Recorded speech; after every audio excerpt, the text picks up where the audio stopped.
Hello students, welcome back. Today we are going to start chapter number 5 of business studies, that is emerging modes of business. So what is meant by the emerging modes? So in the emerging world, that is in the era of globalization, there are a rapid change going in the technology. And in response to that, the business is already changing accordingly. तो हमारा काम करने का तरीका, technology जो हम use कर रहे हैं, that everything is changing as per the requirements. Like if we are studying online now, that is also what, that is the change in environment, that is the change in the overall structure, that is the change in the overall functioning. ठीक है, तो इन्हीं सब के ऊपर पे हम बात करेंगे इस चैप्टर में. We will study about the emergence of e business, e commerce and business process outsourcing. So firstly we have to understand what is covered under the e-business. So e-business includes carrying on planning, organizing, marketing, production etc. electronically through internet. E-business में e का मतलब है electronic. तो the business which is done electronically is known as e-business. There are various people and parties involved and उसी basis पे हम इनको 4 parts में divide कर सकते हैं. The very first being B2B commerce.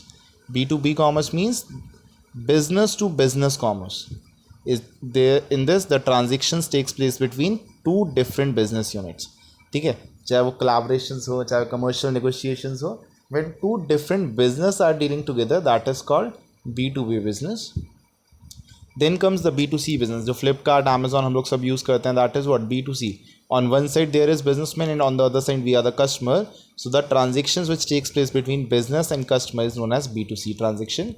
It enables the businessman to remain in touch with the customers round the clock basis. यानी 24 घंटे हमारे हम कंट्रोल में रहते हैं या हम टच में रहते हैं अपने कस्टमर से. कस्टमर जब चाहे तब अपनी कंप्लेंट फाइल कर सकता है, जब चाहे तब ऑर्डर्स कर सकता है, जब चाहे तब वो पेमेंट्स कर सकता है. And due to B2C there is emergence of C2B transaction also, कि हम अपनी कंप्लेंट मतलब बिजनेस टू कस्टमर भी इंफॉर्मेशन पास ऑन हो सकती है and then from customer to business भी इंफॉर्मेशन पास ऑन की जा सकती है. ठीक है. Some promotion activities such as use of music, film attract to customer also used in B2C segments. इसमें कोई सेलिंग एंड डिस्ट्रीब्यूशन आ गया, आफ्टर सेल्स आ गए, प्रमोशन आ गए, कस्टमर्स की कंप्लेंट फाइल करना आ गया, सब B2C कॉमर्स के अंडर कवर किया जाता है. B2C commerce is that segment which covers the transactions which takes place between business and customer. Then comes the C2C commerce. It is between customer on one hand and the customer also on the other hand. So जैसे eBay है या OLX है, OLX पे एक तरफ भी customer है, दूसरी तरफ भी कस्टमर है. तो the transactions taking place between customers and customer called be C2C transaction.